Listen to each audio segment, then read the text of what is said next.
नमस्ते दोस्तों, आज के इस क्लास में हम लोग अलजेब्रा के महत्वपूर्ण प्रश्नों को करने वाले हैं जो कि रेलवे एग्ज़ाम 2024 के एग्ज़ाम में पूछे हुए प्रश्न हैं। आइए क्लास को शुरू करते हैं। बहुत बेहतरीन तरीके से पूरा कॉन्सेप्ट आपको बताएंगे, ट्रिक भी बताएंगे जहाँ पे ज़रूरत होगी। तो देखते हैं यहाँ पे पहला सवाल। इस सवाल को करने के लिए आपको एक फार्मूला जानना पड़ेगा। फार्मूला क्या है आप सभी लोग जानते होंगे। अलजेब्रा के जितने भी फार्मूले हैं वो आपको याद रखने हैं दोस्तों। बिना फार्मूला के ऐसे सवाल नहीं बनते हैं। फार्मूला क्या होता है हमारा? फार्मूला ये होता है कि भाई अगर हमारे पास a प्लस बी है और a माइनस बी है, इन दोनों का अगर मल्टीप्लाई हुआ है नंबर सेम ही a plus b a minus b, बस फ़र्क ये है कि एक जगह प्लस लगा है एक जगह माइनस लगा है। तो जब एक जगह प्लस एक जगह माइनस हो तो ये सीधे सीधे हो जाता है पहले वाले का स्क्वायर यानी a का स्क्वायर और फिर माइनस लगा के दूसरे वाले का स्क्वायर यानी b का स्क्वायर, ये हो जाता है। ये फार्मूला सभी लोग जानते होंगे, इसी पर आधारित ये सवाल है। देखिए x minus y x plus y, अगर इन दोनों को देखें तो है तो सेम, बस एक जगह माइनस एक जगह प्लस लगा है, तो इन दोनों को हो जाएगा स्क्वायर। यहाँ पर हो गया स्क्वायर आपका, मतलब ये हो गया एक्स स्क्वायर माइनस का वाई स्क्वायर, है ना, ये दोनों मिलाकर। फिर आपके बगल में है यहाँ पर क्या? बगल में है यहाँ पर x square plus y square. अब फिर से देख लीजिए, फिर से वही चीज़, x square minus y square, x square plus y square, तो है चीज़ वही, एक्स स्क्वायर और वाई स्क्वायर ही है, लेकिन एक जगह माइनस एक जगह प्लस।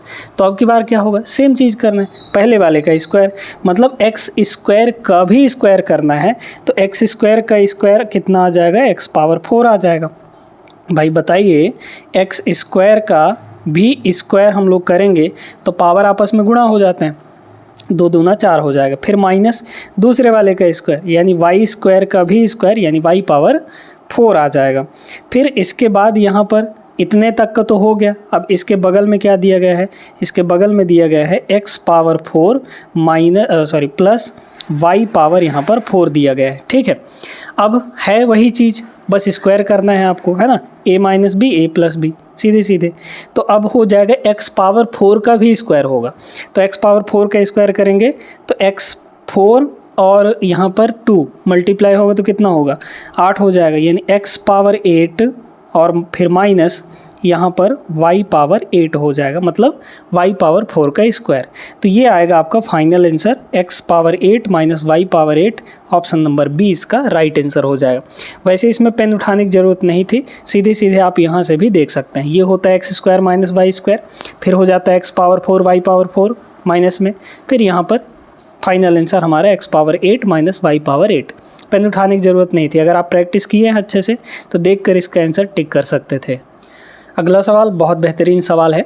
अब इसको लगाने के लिए आपको 2 फार्मूले हम आपको बताते हैं। ठीक है, पहला फार्मूला क्या है? a cube minus B cube का, a cube minus B cube, इसका फार्मूला क्या होता है दोस्तों? ठीक है, तो इसका फार्मूला होता है, यहाँ माइनस लगा है तो पहले हम लिखेंगे a माइनस बी, फिर इस ब्रैकेट में ये हो जाता है a square plus B square, है ना, प्लस बी स्क्वायर और प्लस ए बी, ठीक है, प्लस ए बी, ये हो जाता है। अब इसी को एक तरीके से और लिखा जा सकता है, कैसे? ये हो जाता है a माइनस बी, ठीक है, a माइनस बी, फिर यहाँ पर a माइनस बी का स्क्वायर, a माइनस बी का होल स्क्वायर और प्लस यहाँ पर ये 3ab हो जाता है।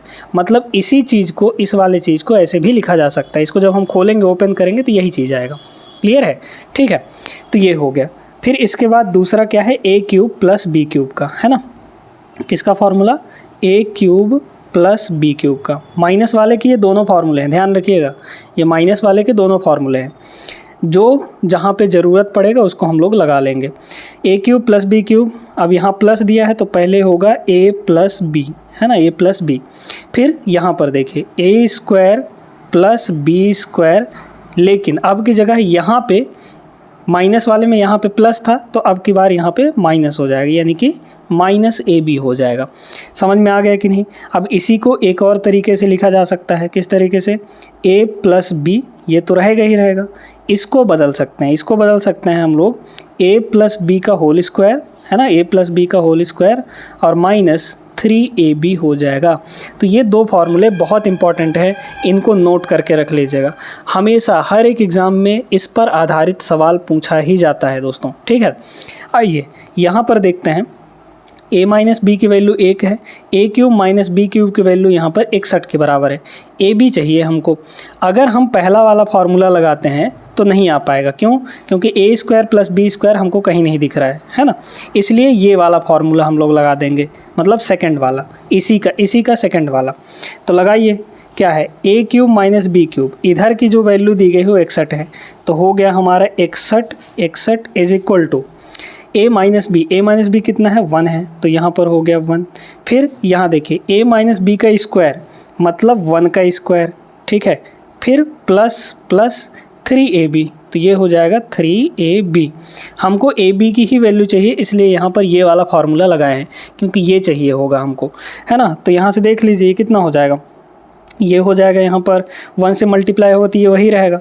तो ये है आपका 61 इज इक्वल टू, ये हो जाएगा 1 प्लस 3ab, ये इधर आएगा 60 हो जाएगा, मतलब ab की जो वैल्यू है वो 60 डिवाइड बाई 3 हो जाएगी, है ना। ये 3 मल्टीप्लाई में इधर आगे डिवाइड होगा, तो सीधे हमारा आ गया 20 के बराबर। 20 ऑप्शन नंबर ए में है, टिक कर दीजिए। बहुत अच्छे तरीके से समझ गए होंगे इस सवाल को, है ना। तो ये दोनों फार्मूले आपको नोट करके रखने हैं, बहुत महत्वपूर्ण फार्मूला यहाँ पर बता रहे हैं आपको। ये क्लास ही पूरा देखना है आपको, है ना, ताकि आपको आइडिया लग सके कि कैसे कैसे रेलवे के एग्ज़ाम में सवाल पूछे जा रहे हैं। और इसी तरीके के सवाल पूछे भी जाएंगे, NTPC हो या ग्रुप डी हो, उसमें भी इसी तरीके के सवाल पूछेंगे। अब इस सवाल को देख लीजिए, सेम टाइप का सवाल है, मतलब यहाँ पर जो फार्मूला अभी हम आपको बताए हैं उसी फार्मूले का यूज है यहाँ पर, और कुछ नहीं है। कैसे, देखिए, अगर हम a प्लस बी इस वाले को और इस वाले को एक साथ मिला दें, भाई सब तो मल्टीप्लाई में है, तो a प्लस बी और ब्रैकेट में a square plus B square minus ab है ना, वही चीज़ ना है, a square plus B square minus ab है। तो अगर इन दोनों की मल्टीप्लाई होगी तो क्या बनेगा हमारा, a cube plus B cube बन जाएगा। फार्मूला बताए थे ना अभी, ठीक है। फिर इसके बाद इस वाले को और इस वाले को मिला दें, अगर मल्टीप्लाई करें तो a माइनस बी, फिर multiply a square plus B square plus ab, तो ये क्या होता है, a cube minus B cube होता है। तो बस हो गया a cube minus B cube. अब यहाँ पर क्या है, अब यहाँ पर देखते जाइए, यहाँ पर है सेम चीज़ है, लेकिन a क्यूब यहाँ, a क्यूब यहाँ, b क्यूब यहाँ, b क्यूब यहाँ, लेकिन एक जगह प्लस एक जगह माइनस है। तो क्या करते हैं हम लोग, स्क्वायर करके घटा देते हैं। पहले वाले का स्क्वायर मतलब a क्यूब का स्क्वायर, फिर माइनस दूसरे वाला क्या है हमारा b क्यूब है, इसका स्क्वायर हो जाएगा। तो ये कितना आ गया, a पावर 6, 3 दूना 6 हो जाएगा, minus b power 6, a power 6 minus b power 6, option number D होगा इसका आंसर। समझ रहे हैं। चलिए आगे चलते हैं प्रश्न नंबर 4 पे। अब इस सवाल को देखिए, ये सवाल बड़ा बढ़िया सा सवाल है ना। इसमें आपको एक बढ़िया तरीका बताते हैं, फार्मूला नहीं यूज करना पड़ेगा, मतलब वो बड़ा वाला फार्मूला जो a plus B plus C का जो होल स्क्वायर वाला फार्मूला होता है वो यहाँ पे नहीं यूज करना पड़ेगा। तो जब नहीं यूज करना पड़ेगा तो कैसे करेंगे, वैसे फार्मूला हम लिख देंगे यहाँ पर, ठीक है ना। फार्मूला क्या होता है सुन लीजिए, यहाँ पर इस वाले का फार्मूला मतलब जो आप बेसिक लगाएंगे उसका formula, a plus B plus C का जो होल स्क्वायर होता है इसका फार्मूला होता है a square plus B square plus C square, और प्लस यहाँ पे हो जाता है 2 और ब्रैकेट में ab प्लस बी सी और प्लस यहाँ पर CA। ये होता है आपका पूरा फार्मूला। चाहे तो लिख सकते हैं यहाँ पे ABC की वैल्यू 9 है तो 9 का स्क्वायर हो जाएगा, हमें इसकी वैल्यू चाहिए a square plus B square plus C square की वैल्यू, और ये पूरा चीज़ आपको 23 के बराबर दिया गया है, ठीक है। तो लगा इससे भी सकते हैं, लेकिन कभी कभार ये होता है कि ये बड़ा सा फार्मूला नहीं याद हो पाता है ना। हमें छोटे छोटे फार्मूले याद रहते हैं। छोटा फार्मूला कौन सा, जैसे a प्लस बी का होल स्क्वायर, ये फार्मूला सबके जुबान पर बैठा रहता है। क्या है, a square plus B square, है ना, और प्लस 2ab, ये होता है फार्मूला। और यहीं पर a माइनस बी का होल स्क्वायर क्या होता है, a माइनस बी का होल स्क्वायर बस a square plus B square, और यहाँ पे माइनस हो जाएगा, मतलब माइनस का 2ab हो जाता है। तो ये दोनों फार्मूले याद रहते हैं, ये बड़ा सा फार्मूला नहीं याद आ पाता है ना। तो ऐसे में क्या करेंगे, सुनते जाइए। आपको अलजेब्रा के अंदर आप सभी जानते हैं कि वेरिएबल और इक्वेशन का खेल रहता है। अगर आपके वेरिएबल्स यानी चर है ना, वेरिएबल्स और नंबर ऑफ इक्वेशन अगर बराबर होते हैं, जितने वेरिएबल उतने ही इक्वेशन हो, तभी आप उसको सॉल्व कर सकते हैं। अदरवाइज़ एग्जैक्ट वैल्यू वेरिएबल्स की नहीं आ पाती है। जैसे यहाँ पर देखें ABC, ठीक है, तो 3 वेरिएबल हैं, तो 3 वेरिएबल में एक इक्वेशन ये पूरा हो गया और एक इक्वेशन ये पूरा होगा। हमें इसकी वैल्यू पूछी गई है तो इसको थोड़ी मानेंगे इक्वेशन, ठीक है। तो 2 इक्वेशन है हमारे पास, 2 इक्वेशन है लेकिन वेरिएबल 3 दिए गए हैं, तो एग्जैक्टली ABC की तीनों वैल्यू नहीं आ सकती है दोस्तों, पॉसिबल ही नहीं है। ये तभी पॉसिबल होता है जब नंबर ऑफ़ इक्वेशन और नंबर ऑफ़ वेरिएबल बराबर हों।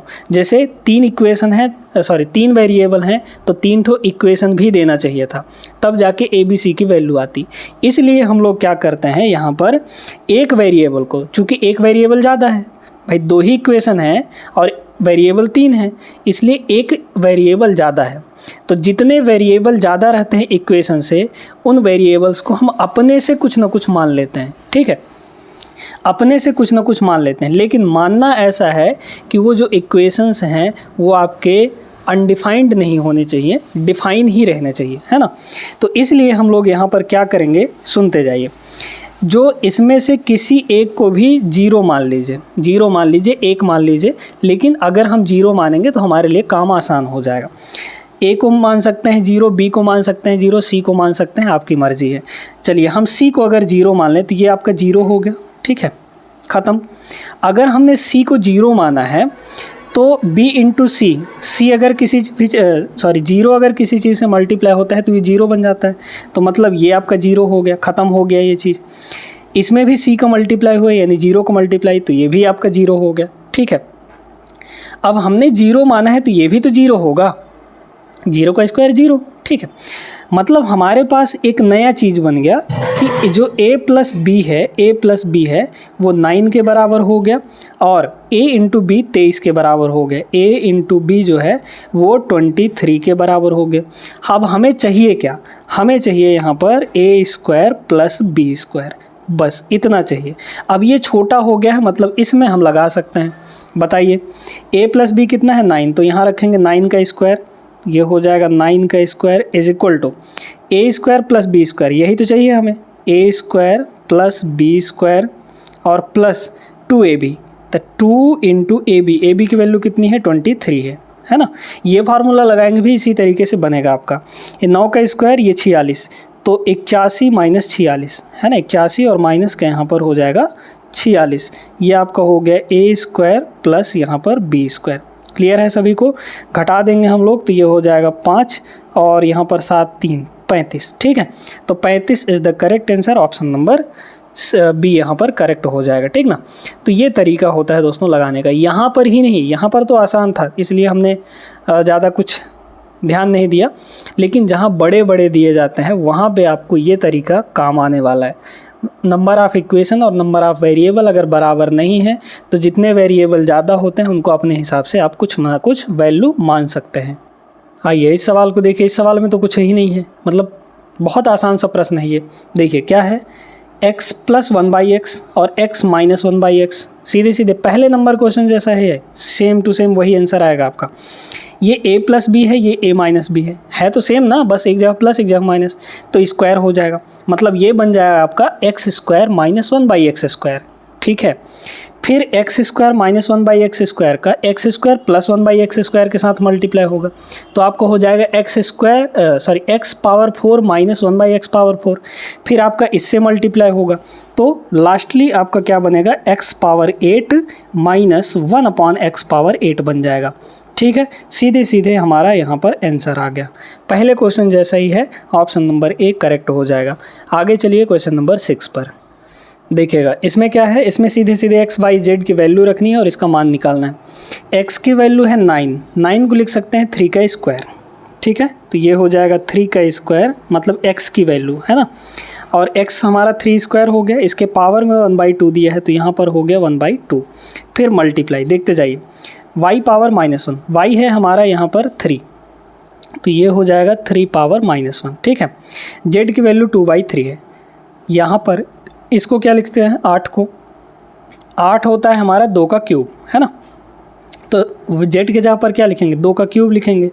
तो ये हो जाएगा 2 का क्यूब और इसके पावर में, क्योंकि ये तो z की वैल्यू है, इसके पावर में 2/3 दिया गया है। बहुत आसान सा प्रश्न है, ठीक है।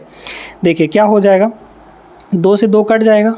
भाई जानते हैं ना कि पावर अगर ब्रैकेट के बाहर और अंदर रहते हैं तो आपस में मल्टीप्लाई हो जाते हैं पावर, तो मल्टीप्लाई होके 1 बन गया। 3 पावर 1 3 ही आएगा, और मल्टीप्लाई 3 पावर -1 है। 3 पावर -1 को अगर पॉजिटिव में बदलना है तो 1/3 पावर 1 हो जाएगा, ठीक है। अगर हमको पावर का साइन चेंज करना है तो उसको रेसिप्रोकल कर देते हैं, मतलब उल्टा कर देते हैं। फिर मल्टीप्लाई यहाँ पर ये 3 से 3 आपका कट जाएगा, 2 का स्क्वायर बचेगा। 2 का स्क्वायर का मतलब होता है 4। ये 3 से आपका 3 कटेगा, 4 एक कम 4, 4 आ गया। इसका आंसर ऑप्शन नंबर सी होगा। बहुत सिंपल सा प्रश्न था। आगे चलते हैं, देखिएगा 2 प्रश्न हैं आपके सामने, सेम टाइप के सवाल हैं, है ना। एक जो पूछा गया था वो 26 तारीख को पूछा गया था, एक जो पूछा गया है वो 27 तारीख को पूछा गया है, ठीक ना। मतलब एक दिन यहाँ पे बढ़ा के। अब सुनते जाइए, a + 1/a की वैल्यू यहाँ पर 4 है, a² + 1/a² की वैल्यू चाहिए। डायरेक्ट फार्मूला आपको बता रहे हैं, सीधे सीधे क्या करना है। जब भी a + 1/a की वैल्यू 4 दे दे और हमें पूछा जाए, मतलब कुछ भी दे दे, मान लीजिए k दे दिया है यहाँ पर, है ना, तो a² + 1/a² की वैल्यू अगर पूछी जाती है तो इसकी वैल्यू होती है k²। यहाँ पे प्लस दिया है तो इसमें हम करेंगे -2, ठीक है। और अगर आपके पास ये दे दे a - 1/a की वैल्यू, ठीक है, a - 1/a की वैल्यू कुछ भी दे दे, मान लीजिए p दे दिया है, और हमें चाहिए यहाँ पर a² + 1/a² की वैल्यू। ध्यान रखिएगा वैल्यू प्लस वाले की ही आएगी, है ना। चलिए, तो ये हो जाता है सीधे सीधे p², मतलब पावर 1 से 2 गुना करना है पावर को, तो इसका भी स्क्वायर होके, और यहाँ माइनस है तो अब की बार +2 कर देंगे। क्लियर है ये बात, ठीक है। कैसे आता है ये आप लोग लगा सकते हैं बेसिक से, है ना। चलिए, तो इसका सीधा सीधा आंसर आ जाएगा, क्या आ जाएगा दोस्तों, तो आएगा k², k मतलब 4 है हमारे पास, तो 4 का हो गया स्क्वायर -2। 4 का स्क्वायर होता है 16, 16 में से 2 घटाएंगे, आ जाएगा यहाँ पर 14 के बराबर। तो a² + 1/a² की वैल्यू 14, ऑप्शन नंबर सी होगा। सेम टाइप का सवाल है, ये भी आप लोग लगा सकते हैं। क्या हो जाएगा, k की वैल्यू 8 है तो यहाँ होगा 8 का स्क्वायर, चूँकि प्लस की वैल्यू दी है तो -2 हो जाएगा। 8 का स्क्वायर 64, 64 में से 2 घटाएंगे 62 आ जाएगा, ऑप्शन नंबर डी होगा। आगे चलते हैं प्रश्न नंबर 9 पर। ये वाला एक सवाल लगवा भी चुके हैं और फॉर्मूला भी बता चुके हैं, ठीक ना। तो क्या होगा, x + y का y की वैल्यू 16 दी गई है, x × y की वैल्यू यहाँ पर 48 है, ठीक है। वैसे भी आप देख सकते हैं 12 चौके 48 होता है और 12 और 4 16 होता है, तो वैल्यू यहाँ पर आराम से हमको दिख गया, x की वैल्यू 12, y की वैल्यू 4 हो जाएगी, ठीक है। यहाँ पर रख सकते हैं आप लोग। बाकी फार्मूला तो है ही आपके पास, x + y का whole square = x² + y² + 2xy, उससे भी लगा सकते हैं। लेकिन हमें यहाँ पर डायरेक्ट x y की वैल्यू दिख रही है। x की वैल्यू कितनी आ जाएगी, यहाँ पर 12 दिख रहा है ना, और y की वैल्यू अगर हम 4 लेते हैं तो ये सेटिस्फाई हो जाएगा। भाई 12 और 4 हो जाएगा 16, 12 × 4 48, है ना, यहाँ रख दीजिए। तो x का स्क्वायर मतलब 12 का स्क्वायर और प्लस y² यानी कि 4 का स्क्वायर, तो ये हो जाएगा 4 का स्क्वायर। 44 और 16, 44 और यहाँ पर 16, ठीक है, 60 हो जाएगा, 160, ठीक ना। 44 और 16 160, 144 और 16 160, option number D correct answer है। आगे चलते हैं प्रश्न नंबर 10 पे। आइए दोस्तों, अब यहाँ पर थोड़ा सा एक कॉन्सेप्ट बढ़िया सीखना पड़ेगा क्वाड्रेटिक इक्वेशन का, ठीक है। अगर आपके पास एक क्वाड्रेटिक इक्वेशन दिया गया है, क्वाड्रेटिक इक्वेशन का जो स्टैंडर्ड फॉर्म होता है वो क्या होता है, ax² + bx, है ना, + c = 0। ये होता है हमारा क्वाड्रेटिक इक्वेशन का स्टैंडर्ड फॉर्म, मतलब जो भी हमारा क्वाड्रेटिक इक्वेशन होगा इसी फॉर्म में रहेगा। अब इसमें क्या क्या चीज़ें होती हैं बड़े ध्यान से समझना है आपको, ठीक है। पहला कंडीशन, पहले तो हम लोग देखते हैं यहाँ पर इसका डिस्क्रिमिनेंट को हिंदी में बोलते हैं विविक्त कर, ठीक है, विविक्त कर बोला जाता है। तो इसका जो डिस्क्रिमिनेंट, जिसको हम लोग डी से डिनोट करते हैं, इसका जो डिस्क्रिमिनेंट होता है, कभी कभी डिस्क्रिमिनेंट डायरेक्ट निकालने के लिए बोल देता है, कभी कभी कंडीशंस फाइंड करने के लिए बोलता है ना। तो डी की जो वैल्यू होती है ये होता है बी स्क्वायर, मतलब एक्स के गुणांक में जो है माइनस 4ac, ये आप लोग 10th में पढ़े भी होंगे, है ना, 4ac। तो ये होता है हमारा डिस्क्रिमिनेंट का फॉर्मूला। ए क्या है, एक्स स्क्वायर के बगल में जो होगा, सी क्या है, जो अकेला होगा जिसमें एक्स नहीं लगा होगा, और बी क्या है, एक्स का कोफिशिएंट। तो ये होता है डिस्क्रिमिनेंट। अब यहाँ पे बात करते हैं कंडीशंस की। पहला कंडीशन, अगर डी की वैल्यू पॉजिटिव है, अगर डी की वैल्यू मतलब इस डिस्क्रिमिनेंट की वैल्यू पॉजिटिव आ रही है दोस्तों, तो अगर पॉजिटिव आएगा तो यहाँ पर दो अलग अलग सॉल्यूशन आएंगे। मतलब यहाँ पर भाई देखें ना, इसको जब हम सॉल्व करेंगे तो x की दो वैल्यू आती हैं ना, क्योंकि क्वाड्रेटिक इक्वेशन है तो दो वैल्यू आएगी x की। तो यहाँ पर एक तो अलग अलग इक्वेशन आएगी, लेकिन जो सॉल्यूशन होगा, मतलब कि जो x की वैल्यू आएगी वो रियल वैल्यू होगा। ठीक है, रियल सॉल्यूशन यहाँ पर होता है, रियल सॉल्यूशन यानी वास्तविक हल हो जाता है। क्लियर है ये बात। दूसरा कंडीशन ये है कि अगर d की वैल्यू एग्जैक्टली 0 आ जाए, ठीक है, d की वैल्यू एग्जैक्टली 0 आ जाए, तो इस 0 के कंडीशन में यहाँ पे रियल एंड इक्वल सॉल्यूशन आता है। Real and equal solution, equal है ना, मतलब x की जो दोनों वैल्यू आएंगी वो बराबर होंगे। ठीक है, तो इक्वल सॉल्यूशन यहाँ पर हो जाएगा, रियल एंड इक्वल सॉल्यूशन। लेकिन अब ये तीसरा वाला बड़ा खतरनाक है, तीसरा वाला है खतरनाक। लेकिन अगर d की वैल्यू नेगेटिव आ जाए, मतलब 0 से छोटा आ जाए, ठीक है, इसको पॉजिटिव कहेंगे क्योंकि ये 0 से बड़ा होगा, इसको 0 और ये 0 से छोटा मतलब नेगेटिव। अगर नेगेटिव वैल्यू आती है दोस्तों, तो यहाँ पर जो आपके मूल हैं, जो रूट्स हैं या फिर जो सॉल्यूशन है वो आपका इमेजिनरी होगा। इमेजिनरी का मतलब यहाँ पर क्या होता है कि जो रियल नहीं है। ठीक है, इमेजिनरी सॉल्यूशन, अकाल्पनिक, ठीक है, या फिर काल्पनिक, इमेजिनरी सॉल्यूशन, तो ये होता है आपका। चलिए अब आ जाइए इस प्रश्न में। प्रश्न क्या है, कह रहा है ये द्विघात समीकरण है आपके पास जहाँ a और b वास्तविक स्थिरांक हैं कि कोई वास्तविक मूल नहीं है, है ना। No real solution, no real solution का मतलब होता है इमेजिनरी सोल्यूशन होना, है ना। इसी चीज़ को हम लोग बोलते हैं no real solution, no real solution ये भी बोला जाता है। तो अगर इसके कोई रियल सॉल्यूशन नहीं है तो इनमें से कौन सा हमारा सही होगा, बताइए। डिस्क्रिमिनेंट 0 से छोटा, ठीक है, पहले हम इसका डिस्क्रिमिनेंट निकाल लेंगे। डिस्क्रिमिनेंट क्या होगा यहाँ पर बताइए दोस्तों। इसका डिस्क्रिमिनेंट x के बगल में क्या है, ये वाला है, तो b स्क्वायर माइनस 4ac होता है ना, आप सभी जानते हैं, b स्क्वायर माइनस 4ac। तो क्या हो जाएगा, b स्क्वायर का मतलब क्या हुआ, x के बगल में जो चीज़ है, x के बगल में क्या है, माइनस 4a, साइन के साथ लेना है। तो b स्क्वायर यानी कि माइनस 4a इसका स्क्वायर, ये हो गया हमारा b square minus 4ac। a के बगल x स्क्वायर के बगल में क्या है, यहाँ पर 1 है, कुछ नहीं है मतलब 1 है, तो a की वैल्यू 1 हो गई इंटू c हमारा कितना है, ये जो सिंगल दिया गया है ना, जिसमें x नहीं लगा है, b+1 है। c की वैल्यू यहाँ पर पॉजिटिव का b+1 है। क्लियर है, ये हुआ डिस्क्रिमिनेंट। अब इस डिस्क्रिमिनेंट की वैल्यू क्या होनी चाहिए, 0 से छोटी होनी चाहिए, तब उसका नो रियल सोल्यूशन आएगा। 0 से छोटे का मतलब लेस देन 0, बस हो गया हमारा काम। तो ये हो जाएगा आपका माइनस प्लस होगा, है ना, क्योंकि स्क्वायर है। तो ये हो जाएगा 16a स्क्वायर माइनस ये कितना होगा 4 मल्टीप्लाई b+1, है ना, b+1, ये हो जाएगा लेस देन 0 आएगा। अब यहाँ पर क्या है, यहाँ पर ध्यान से देखते जाइएगा। यहाँ पर एक काम कर सकते हैं आप लोग, क्या कर सकते हैं, 4 से डिवाइड कर दीजिए। इसको 4 से डिवाइड करेंगे तो ये हो जाएगा 4a स्क्वायर, है ना। इसको 4 से डिवाइड करेंगे तो 4 कट जाएगा, मतलब यहाँ पर बन गया माइनस b+1 लेस देन 0, क्योंकि 4 से डिवाइड करेंगे 0 को तो 0 ही आएगा।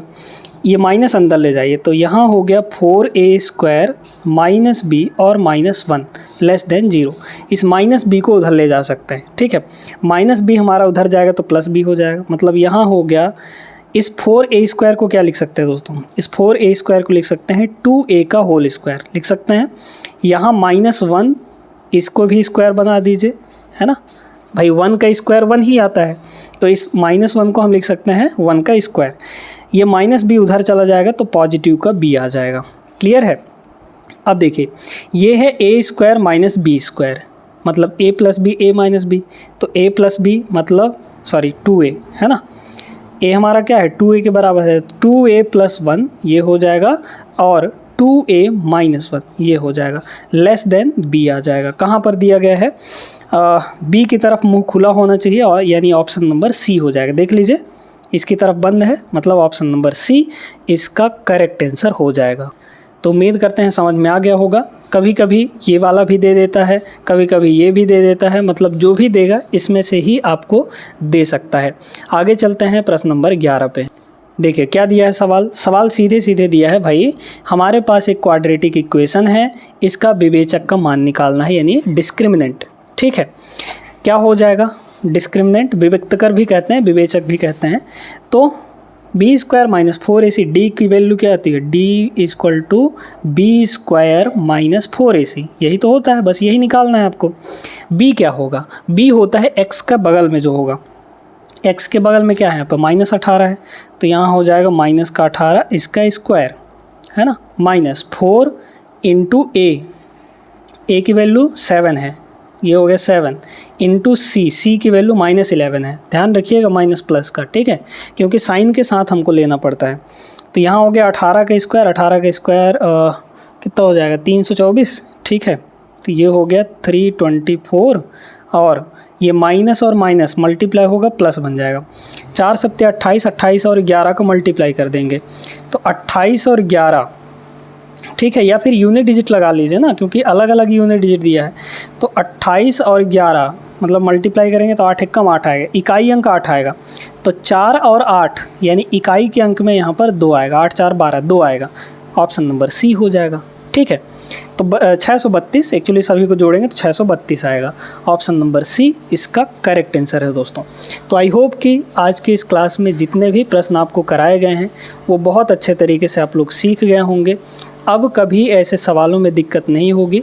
अलजेब्रा के जितने भी 2024 में प्रश्न पूछे गए थे वो सारे हम आपको करवा देंगे अगले क्लास में, ठीक है। अभी तो आधे ही हो पाए हैं, आधे कल के क्लास में निपटा देंगे, है ना। तो इनकी प्रैक्टिस करनी बहुत ज़्यादा ज़रूरी है दोस्तों। कोई एक बुक आप उठा लीजिए, चाहे किरण की उठा लीजिए, चाहे यूथ कंपटीशन की उठा लीजिए, कोई भी एक बुक उठा लीजिए और उससे प्रैक्टिस करना चालू कर दीजिए। प्रैक्टिस बहुत इंपॉर्टेंट है, प्रैक्टिस जब तक नहीं करेंगे तब तक सवाल आपसे बिल्कुल नहीं बनने वाले हैं, ठीक है ना। तो आई होप ये क्लास पसंद आया होगा, वीडियो को लाइक कर दीजिए और चैनल को सब्सक्राइब जरूर कर लीजिएगा। मिलते हैं अगले क्लास में, तब तक के लिए जय हिंद।